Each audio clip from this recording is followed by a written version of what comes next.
La FDC, FDC,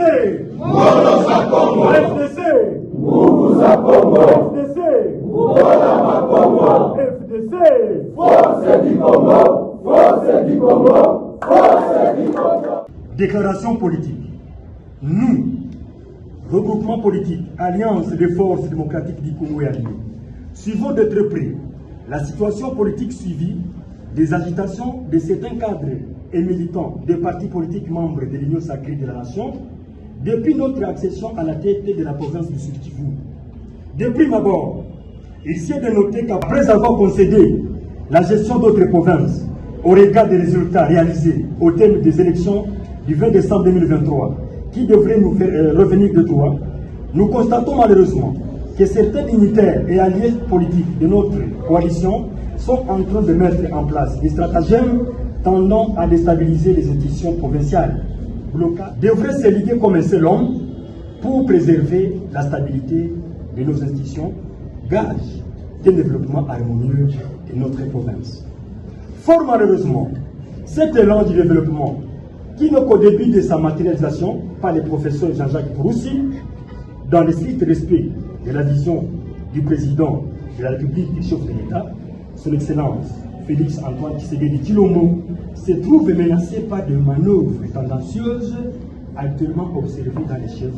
de certains cadres de l'UDPS aux appétits moutons visant à créer une crise et un dysfonctionnement dans notre chère et belle province avec l'unique but de provoquer un télégramme interpellant l'autorité provinciale, mandatée de l'Union sacrée à Kinshasa, afin qu'ils assument un éternel intérim en province de Sud-Kivu. Bien plus, prenez besoin de rappeler à l'opinion tant nationale, locale, internationale, qu'au terme du procès en flagrance du 13 au 14 janvier 2025, initié contre les exploitants illégaux des minerais, des graves révélations ont démontré que les problèmes réels auxquels notre province fait face, notamment la spoliation des maisons de l'État, l'exploitation illicite des minerais, les constructions anarchiques et les 10 mètres de rives remontent il y a 6 ans. Étant donné que les rapports de l'Assemblée provinciale du Sud-Kivu sur la spoliation des biens et maisons de l'État, d'une part, et sur la gestion administrative de la province depuis 2019, d'autre part, ont établi la responsabilité. Il est urgent de demander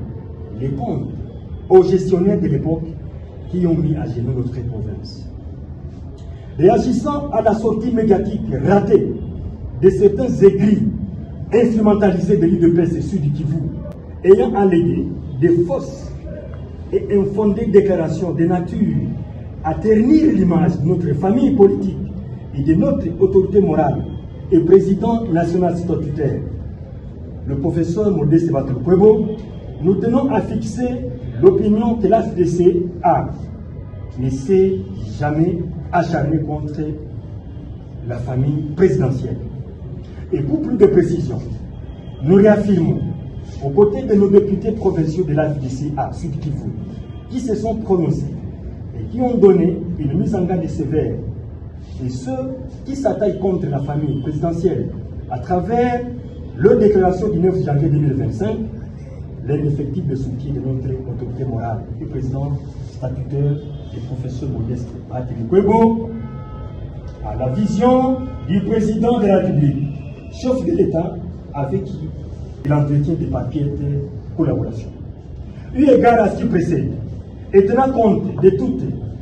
ces considérations, déclarons ce qui suit.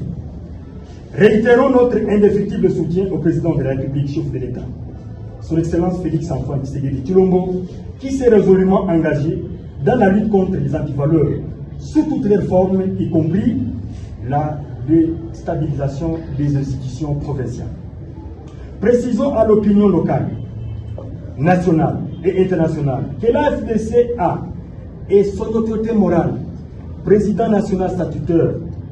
professeur Modeste Batulukwebo, n'ont jamais été impliqués ni de près ni de loin dans l'exploitation et la commercialisation illicite des minerais au Sud-Kivu. Mettons en garde tous ces ennemis du progrès de notre province et les laboratoires maléfiques, ainsi que tous les tireurs de ficelles déjà connus qui travaillent jours et nuits pour déstabiliser